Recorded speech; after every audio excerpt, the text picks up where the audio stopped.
దేవుని నామమునకు మహిమ కలుగును గాక.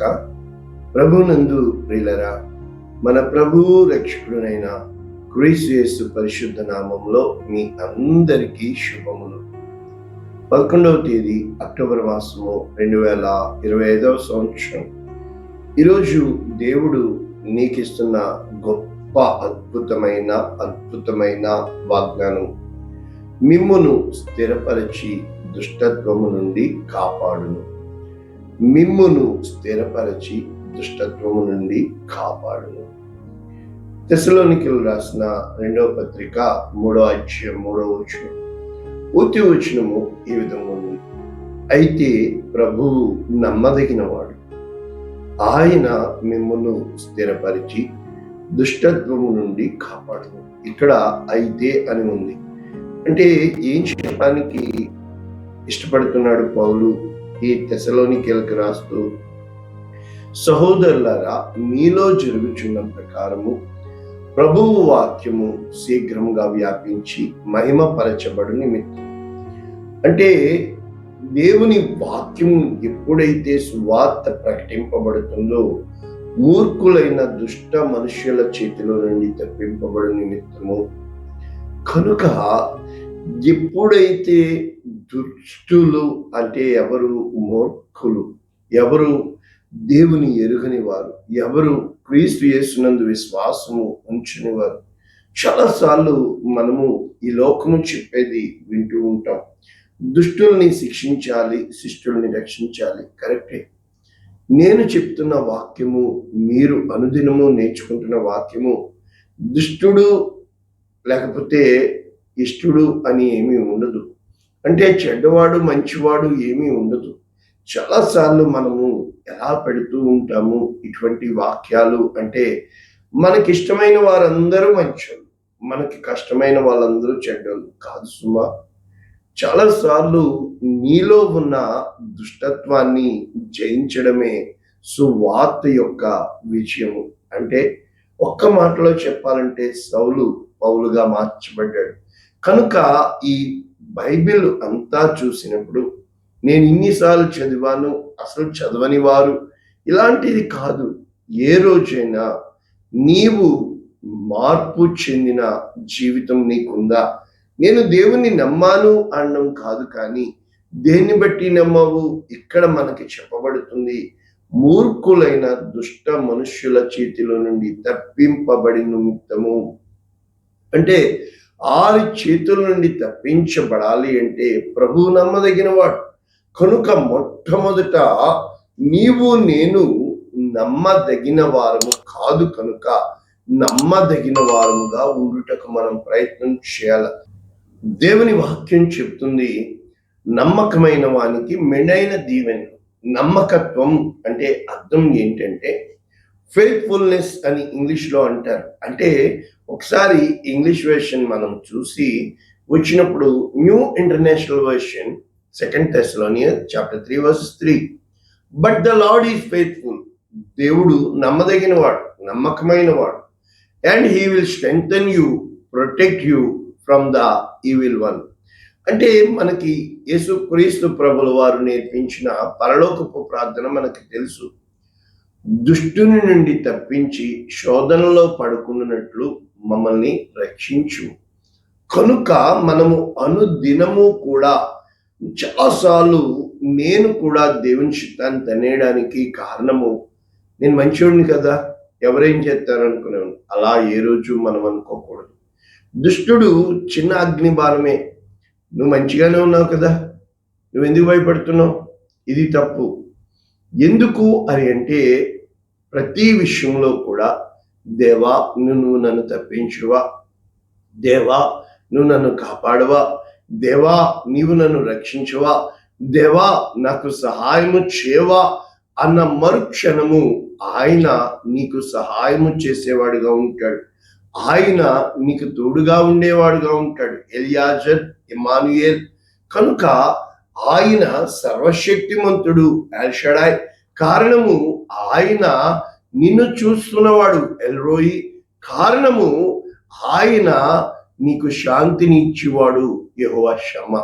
ఏ రోజునైతే మన జీవితంలో ఆ విధముగా అడుగడుగునా కూడా దేవుడు నీకు విజయాన్ని ఇచ్చేవాడుగా యెహోవా నిస్సీగా ఉన్నాడని, మరి నీకు అన్ని విషయాలలో కూడా దేవుడు నిన్ను హెచ్చించేవాడుగా, దేవుడు నిన్ను ఆదరించేవాడుగా, ఆ నీతిని యెహోవా సిద్దెను నీకు ఇచ్చేవాడుగా ఉన్నాడని మనం గమనించినప్పుడు, ప్రభునందు ప్రియులారా, ఇక్కడ మనకి ఇవ్వబడుతున్న వాక్యం ఏంటి? నేను స్థిరపరిచి దుష్టత్వము నుంచి కాపాడును. అంటే దుష్టత్వము నుంచి కాపాడి స్థిరపరిచేటప్పుడు ఇక్కడ ఒక వాక్యం మనకు అర్థమవుతుంది.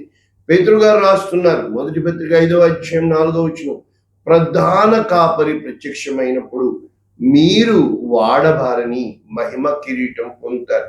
అంటే ఆ కాపరి ప్రత్యక్షం అయ్యేంత వరకు, ఆ పరీక్ష కాలంలో నీవు నేను వెళ్తున్నప్పుడు మనము నమ్మకముగా ఉండాలని ఇక్కడ చెప్పబడుతూ, తిమోతికి రాసిన 2వ పత్రిక 1వ అధ్యాయం 12వ వచనం, ఇక్కడ పౌలు రాస్తూ ఏమంటున్నాడు? క్రీస్తు యేసునందు ఉంచవలసిన విశ్వాస ప్రేమలు సువార్త విషయంలో పౌలుని ప్రకటించువాడుగాను, అపోస్తలుడుగాను, బోధకుడుగాను నియమింపబడినప్పటికీ శ్రమలను దేన్ని బట్టి అనుభవిస్తున్నాడు? నేను నమ్మిన వానిని నేను ఎరుగుదును కనుక సిగ్గుపడను. ఎప్పుడైతే దేవునికి మనము ఏదైతే సమర్పించుకున్నామో ఖచ్చితంగా ఆయన నెరవేర్చుటకు సామర్థ్యము కలిగిన దేవుడు అని చెప్పి పౌలు అనేక సార్లు నేను గాలిని కొట్టినట్లు కొట్టడం లేదు అని చెప్పడం మాత్రమే కాకుండా, ఈ యొక్క తెస్సలోనికీయులకు రాసిన మొదటి పత్రిక 5:24, మిమ్మును పిలిచువాడు నమ్మకమైన వాడు. ఎందుకు? ఎప్పుడైతే సమస్త విషయాల్లో దేవుడు నీకు నమ్మదగిన వాడుగా ఉండడానికి ప్రతి విధమైన కీడునకు నీవు నేను దూరంగా ఉండాలి. ఎందుకని? ప్రతిదీ పరీక్షించి ఏది కరెక్టు అనేది నీవు నేను ఆ మార్గము ఎంచుకొని ఆ నిర్ణయం తీసుకొని, ఒకవేళ చాలాసార్లు మనము ఈజీ లైఫ్ కోరుకుంటూ ఉంటాం, సులువుగా వెళ్ళిపోవడానికి. ఏ రోజు ఆశించుకో, సులువుగా చిక్కులు పెట్టేదే పాపం కనుక సులువైంది ఇచ్చేదే పాపం. నీకు సులువైన మార్గంలో, కానీ ఇరుకు మార్గంలో కఠినమైన శ్రమల గుండా ఏ రోజున కూడా నీకులో దేవుడు ఉన్నాడు, నీ నమ్మకానికి పరీక్ష పెట్టబడింది అంటే లోకమంతా ఒకవైపు ఉంటుంది, నీవు ఒక్కడివి ఇంకొక పక్కన ఉండాలి. అయినా కూడా నీవు నమ్మకముగా దేవుని తట్టు చూడగలగాలి. అటువంటి పరిస్థితుల్లో సమాధానకర్తయగు దేవుడు మిమ్మల్ని సంపూర్ణముగా పరిశుద్ధపరచును గనుక మీ ఆత్మయు జీవము శరీరము యేసు క్రీస్తు రాకడయందు నిందారహితముగా సంపూర్ణముగా కాపాడవలసిన బాధ్యత యేసుక్రీస్తు ప్రభుల వారిది. కనుక యేసుక్రీస్తు ప్రభుల వారు రిపోర్ట్ ఇస్తూ యోహాను సువార్త 17వ అధ్యాయం 12వ వచనం, నేను వారి యొద్ద ఉండగా నీవు నాకు అనుగ్రహించిన వారిని నీ నామమందు కాపాడితిని. మనం కాపాడుతాడే, మనకి తోడుగా ఉంటాడు. కుమారుడా ఇది అవసరమా అంటూ ఉంటాడు. నేను భద్రపరిచితిని, కానీ నాకు అనుగ్రహించిన ఏ ఒక్కరిని కూడా నేను పోగొట్టుకోలేదంటాడు. నాశనపుత్రుడు ఒక్కడే చేజారిపోయాడని యేసు క్రీస్తు ప్రభుల వారు బాధపడుతున్నట్లు ఇక్కడ మనం చూస్తున్నాం. అంటే మన జీవితంలో చాలా సార్లు దుష్టుని నుండి భద్రపరిచేవాడు. అంటే నీకు చిన్న ఆలోచన కూడా ఒకవేళ జాగ్రత్త సుమ, అది నీలో ఉన్న దుష్టుని బయటికి తీస్తుందేమో. జాగ్రత్త సుమ, నీలో ఉన్న కీడుని తీసి తవ్వడానికి ప్రయత్నం చేస్తుందేమో. ఏ రోజునైతే నీలో మంచి విత్తనం విత్తాలని, దున్నని బీడు భూములు దున్నబడాలని, నీలో కీడైనది ఎంత మాత్రం చేదైనది ఉండకూడదని, నీ హృదయం పరిశుద్ధముగా ఉండవల్లని, కపటమైన కుటిలమైన మాటలు నీ నాలికకు రాకుండా, నీ నోటికి రాకుండా నీవు భద్రపరుచుకోవాలని ఇక్కడ మరి ఒకసారి ఇంకొక వాక్యం చూస్తే కొరింథీయులకు రాసిన మొదటి పత్రిక 1వ అధ్యాయం 8వ వచనం, ప్రభువైన యేసు క్రీస్తు రాకడయందు ఏమంట? దినమందు. కనుక the day of the Jesus Christ, అని చెప్పొచ్చు. అంటే ప్రతిదీ కూడా ఖచ్చితమైన ఒక దినము నీకు నాకు నిర్ణయించబడుతుంది. కనుక నిరపరాధులై ఉండినట్లు అంతము వరకు ఆయన నిన్ను నన్ను స్థిరపరిచే దేవుడుగా ఉన్నాడు. ఏ రోజునైతే మనము ఈ విషయాల్లో జాగ్రత్త కలిగి ధైర్యము కలిగి ముందుకు వెళ్ళడానికి ప్రయత్నం చేస్తూ ఉంటామో, ఇక్కడ ఫిలిప్పీలకు రాస్తూ పౌలు గారు 1:4 మీలో ఈ సత్క్రియ ప్రారంభించిన వాడు. అంటే ఇక్కడ మనము వాక్యము నేర్చుకుని ముగిస్తే సత్క్రియ ప్రారంభించిన వాడు యేసు క్రీస్తు దినము వరకు దానిని కొనసాగించునని నమ్ముచున్నాను. కనుక అక్కడ కయీనుతో మాట్లాడుతూ నీవు సత్క్రియ చేసిన ఎడల తల ఎత్తుకొనవా, సత్క్రియ చేయని ఎడల పాపము నీ వాకిట పొంచియుండును, దానికి వాంఛ కలుగును, అది నిన్ను ఏలును. కనుక ఏ రోజునైతే సత్క్రియ అంటే అర్థము ఒక్క మాటలో చెప్పాలి అంటే మనకి తెలీదా ఏది మంచి ఏది కీడు అనేది? మనకి తెలీదా? అంటే కీడుకి ప్రతి కీడు చేయడము, వాడు కీడు చేశాడు నువ్వు కీడు చేస్తున్నావు కదా. మేలుకి ప్రతి మేలు చేయడము, అందరిలాగే నువ్వు చేస్తున్నావు కదా. అలా ఎలా కుదురుతుంది? కనుక కీడుకి మేలు చేసేవారుగాను ఏ రోజునైతే చాలా కష్టం కదా. అవును, కారణం నిన్ను మేలు చేసేవాడిగా చేశాడు దేవుడు, వాడిని కీడు చేసేవాడిగా చేశాడు దేవుడు. కనుక వాడు కీడు చేసేవాడు కనుక దుష్టుడు, మేలు చేసేవాడు దేవుని సంబంధి. కనుక నీవు దేవుని సంబంధిగా ఉండాలని, దేవుడు నీ చేయి పట్టుకొని లేవనెత్తాలని, దేవుడు నీకు తోడుగా ఉన్నాడు అని ప్రజలు చూడాలని, ఈ లోకము కీడు చేసేదిగా ఉన్నప్పటికీ నీవు మేలు చేసేవాడిగా ఉండాలని. కనుక మొత్తము పరిశుద్ధ గ్రంథము నిన్ను పరిశోధించి నీ హృదయంలో ఉన్నది తెలుసుకొనుటకు, మనలో మనకి తెలియని ఆ ఫాలెన్ నేచర్ వలన మనము భావోద్వేగాలకి గురి అయి ఏ రోజునైతే నీవు నేను ఆ విధముగా అయిపోతూ ఉంటామో, ఇక్కడ కొరింథీయులకు రాసిన 2వ పత్రిక 6వ అధ్యాయము మనము ఒక్కసారి చూసి ముగించుకుంటే, మేము మోసగాండ్రమైనట్లుండి సత్యవంతులము, తెలియబడని వారమైనట్లుండి బాగుగా తెలియబడిన వారము, చనిపోవచ్చున్న వారమైనట్లుండి ఇదిగో బ్రతుకుచున్న వారము, శిక్షింపబడిన వారమైనట్లుండి చంపబడని వారము, దుఃఖపడిన వారమైనట్లుండి ఎల్లప్పుడూ సంతోషించు వారము, దరిద్రులమైనట్లుండి అనేకులకు ఐశ్వర్యము కలిగించు వారము, ఏమీ లేని వారమైనట్లుండి సమస్తము కలిగి ఉన్న వారము అని చెప్పి ఇక్కడ చక్కటి వాక్యాలు.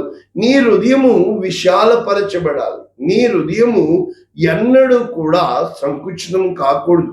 కారణము మీరు జీవము గల దేవునికి ఏమై ఉన్నారు అని చెప్పబడుతుంది. ఇక్కడ దేవుని ఆలయమై ఉన్నారు. కనుక ఇక్కడ తను పడిన అనేక బాధల్లో తన యొక్క హృదయాన్ని పంచుకొనుటకు ఏ విధమైన ప్రయాణం చేశాడు పౌలు? శ్రమల యందు, ఇబ్బందుల యందు, ఇరుకుల యందు, దెబ్బల యందు, చెరసాలలోను, అల్లర్లలోను, ప్రయాసములలోను, జాగములలోను, ఉపవాసములలోను ఓర్పు గలవారమై. అంటే నమ్మకమైన వాడు ఎవడు అని ఇక్కడ చెప్పబడుతుంది. శ్రమలు, ఇబ్బందులు, ఇరుకులు, దెబ్బలు, చెరసాలలు, అల్లరులు, ప్రయాసములు, జాగరములు, ఉపవాసములు. ఎప్పుడైతే నీవు ఓర్పుని కలిగి ఉంటావో, ఇది కేవలము కోరుకుంటుంది దేవుడు, నిన్ను చూస్తున్నాడు. అప్పుడు చెప్తున్నాడు ఘనత, ఆ ఘనత అంటే నీవు హెచ్చింపబడిన, తృణీకరించబడిన, సుకీర్తి, దుష్కీర్తి, నిన్ను మంచివాడన్నా చెడ్డవాడన్నా అన్ని పరిస్థితుల్లో కూడా నీవు దేవుణ్ణి ఘనపరిచేవాడుగా ఉన్నప్పుడు దేవుడు నిన్ను బలపరిచేవాడుగా ఉంటాడు. కొంతకాలం శ్రమలు వస్తాయి, ఎందుకు భయపడుతున్నావు? ధైర్యంగా ఉండు. దేవుడు నిన్ను స్థిరపరచడానికి ఇష్టపడుతున్నాడు.